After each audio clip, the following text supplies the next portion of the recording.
Incivility demands that we're able also to get inside the reality of people who are different than us, so we can understand their point of view.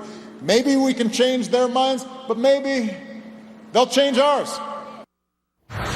President Obama addressing the crowd honoring Nelson Mandela's 100th birthday on Tuesday, turning, well, to a familiar topic of the late South African leader and a lot of American politicians. That's identity politics.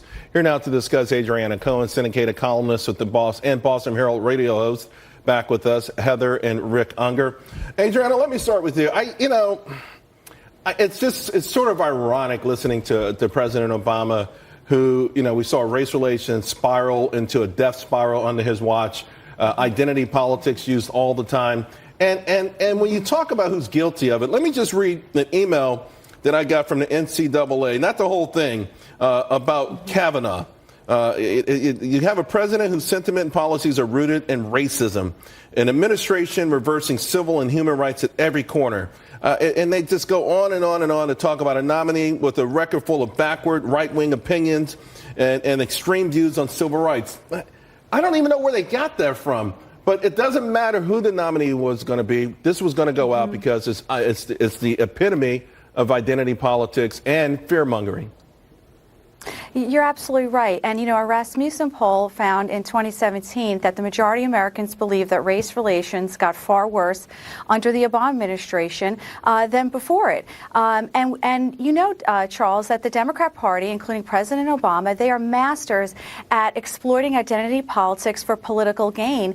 And they did pit every possible group against one another. And let's not forget that under President Obama, we saw conservatives, Americans, get targeted by the IRS for their political views. That's dead wrong and a violation of their free speech and their civil rights. And so President Obama is an expert at saying the right things, but his actions certainly don't back it up. Heather, again, it goes beyond hypocrisy. I think we're getting to a dangerous place in this country. We talk about the incivility crisis we're dealing with, and I'm really concerned. One day we're going to have a recession. One day the economy won't be growing 5% in a quarter. So if we're at each other's throats to disagree and politicians are fanning those flames, what happens then? Yeah, it's a real problem. I sent out a tweet today when I saw this clip that I think maybe Kanye has been talking to Obama, getting him to read Jordan Peterson, right? Because one of the things that Peterson talks about so very effectively is the serious problem of groupthink and identity politics and the intersectionality that follows from that, where you go exactly contrary to what makes America so great, which is we're all about protecting the individual regardless of group. And you don't prejudge people, you look at the content of the character, not the color of their skin. And this has all been stood on its head. I take great comfort from the fact that Obama, who is a very astute reader of political climate, has decided to get out ahead on this issue, even though the reality is that his own administration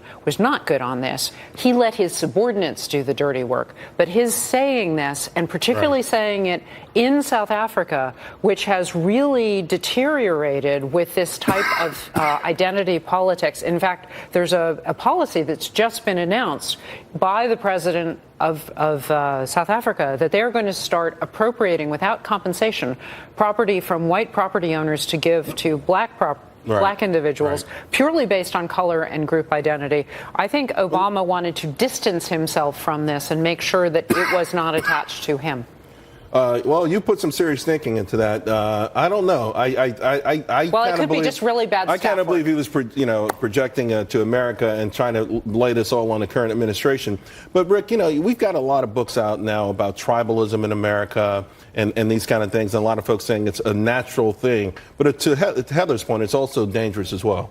Yeah, I don't disagree with that. I think even the topic of identity politics is a very tricky, difficult topic. Because as we were speaking earlier, it's all bad to do it until your identity is an identity that is on the wrong end of the social stick. Then all of a sudden, it's not so bad. But I will say this, and I think this has always been my best example of how it can go wrong. And I happen to agree with you that the Democrats will ultimately suffer for this because someday the black community is going to realize, why do we always just go with the Democrats? What have the Democrats done for us that's so awesome that we just give them our vote? And they're going to start getting smarter about this and put it up for grabs. Let me tell you something. Let Crowley keep getting some endorsements from Democrats, run against this young woman, Alexandria Ocasio-Cortez, coupled with what Maxine Waters said. We may have something brewing right now. All right, folks. Thank you all very much. Coming up, we're going to take a look at the markets.